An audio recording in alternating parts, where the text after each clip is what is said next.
So I'm here with the first Black Haitian American city councilor at large in the city of Everett, Massachusetts, Gerly Adrien. How are you doing today? I'm good. I'm good. How are you? Excellent. Thank you so much for joining me. So can you tell me a little bit about your inspiration to pursue, a career in public service? Yeah, I talk about so my mom is a big voter, and ever since she became a US citizen, because she's from Haiti, she would always talk to us about how important it is to vote. And when I was 10 years old, I would pick up the local Everett newspaper and I would read about, because I love to read, so I would read about these, like the mayor and the city councilors, and I'd be like, Mom, I want to be somebody where I can help people. And she'd be like, you know, those papers you read every week, you need to be like them.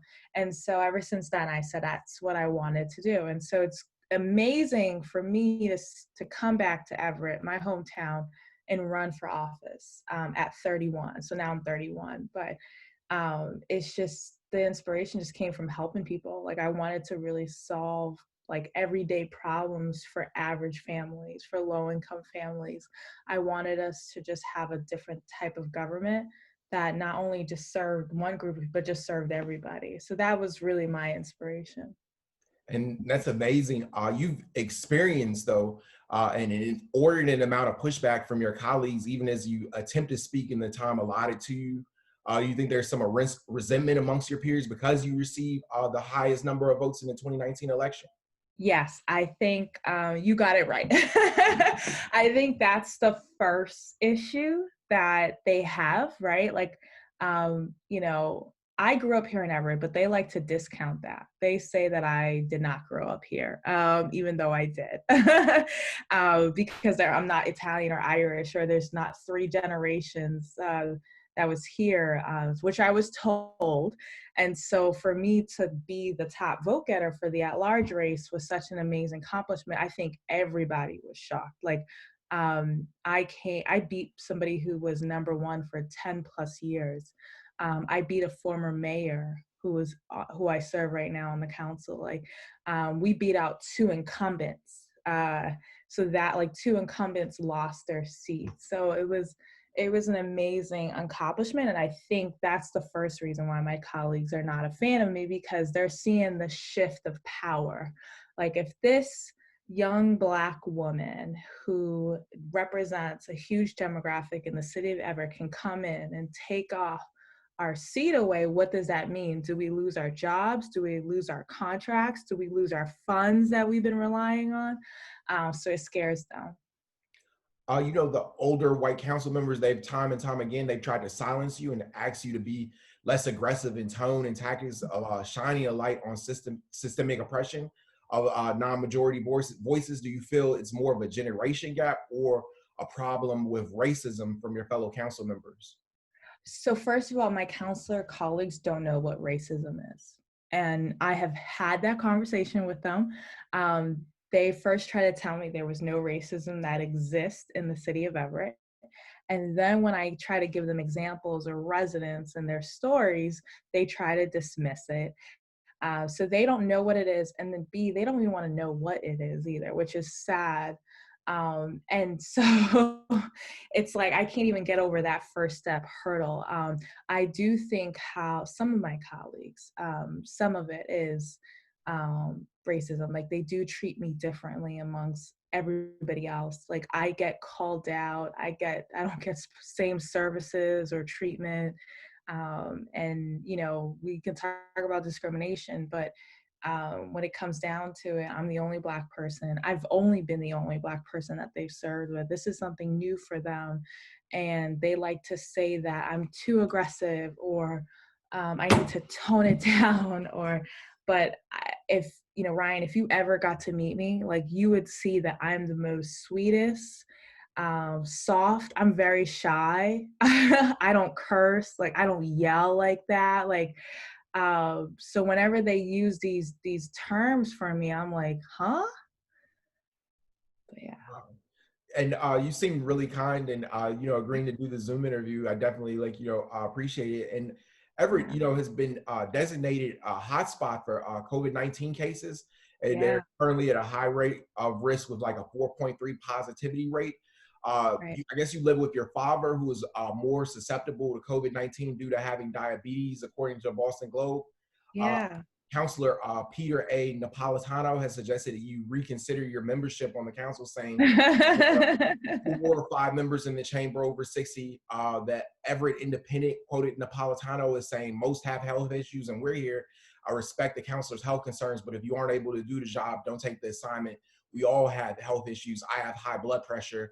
We're here because we took an oath to the residents of Everett. If you can't do it, you have some decisions to make. What are your thoughts about his statements?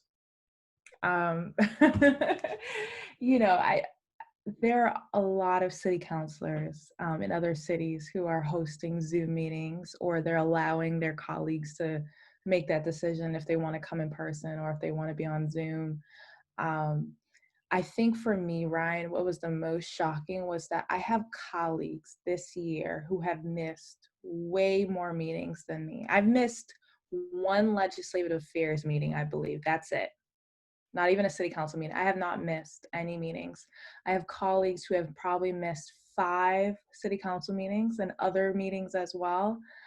And no one has ever brought up resignation or change of how they are attending the meetings or anything like that. Only I have had that conversation. And I was still attending the meetings. I was still voting. I was still seeking out resident inputs. I'm still doing my job where residents reach out to me almost every day, and I'm trying to figure out solutions. I'm still trying to put things on the council agenda. I think it goes back to, I try to tell them the definition of a city councilor is not just showing up, doing nothing, and showing up just for photos or showing up at the food pantry. That's not a role of a city council. The city councilor is to figure out legislative ideas or city laws for the city to help their constituent issues and to help on the budget. I do all of those three. And it was, again, and he doesn't like, he says I like to use the race card or whatever that means, but no other colleague has been asked to resign, and they've missed way more meetings than me. Wow. Um, Encore Boston Harbor will close its hotel on Friday through at least Yep. December 15th after Governor Baker announced new restrictions on businesses this week amid rising numbers of coronavirus cases. In September, Encore Boston Harbor laid off 385 employees who had been furloughed. Obviously, the Encore Harbor represented like a new look for Everett. Do you feel like, as long as the COVID-19 is going on, that this impacts like, the progress of Everett? Yeah. So, you know, when people voted, so 78% at the time of ever voters who actually came out and voted for the casino, and they voted for it primarily because of jobs, right? So if the hotel closes, right, they have already laid off so many people. What does that mean for our community, the people who had those jobs? And then right now, we don't have a COVID relief. There's no extra assistance when it comes to unemployment. So you're just getting the bare minimum. And some people can't live off of that. And then the holidays are coming, like Thanksgiving, Christmas, other holidays, right? It's so sad. Like, I'm right now working with my team to try to figure out how do we help some families for Thanksgiving, because we realize this is a time where there's going to be so much need. So something like that with the casino, and I'm so nervous about other businesses because it is going to be winter soon, right? We just had an early snowstorm last week, which was, I thought, was unexpected and too early. So how are the restaurants, right? If you walk down Broadway, Ferry Street, Main Street of Everett, all we have are small businesses owned by immigrant families of restaurants. And I think about, with the COVID, how are they going to survive? Wow, yeah, that's powerful. And what's next for you? I know people always ask me that. Ryan, my passion is healthcare. I work at a hospital in the administration side, and I really want more people of color to get the best healthcare. And I'm trying to figure out how do I use my talents in that. And my husband and I, we still have our small business and ice cream shop in Somerville. So we're hoping to grow that next year so we can have another location. And on the politics side, so it's my reelection. My term ends next year, so I have to run again. So I'm going to focus on that. I know my council colleagues don't want me to run again, but I am. I love this work. I know the residents are appreciative, and I have so much encouragement. So that's my other focus. Thank you so much for taking the time. I really appreciate it. Yeah. Thank you. Thank you so much. Definitely have a great day.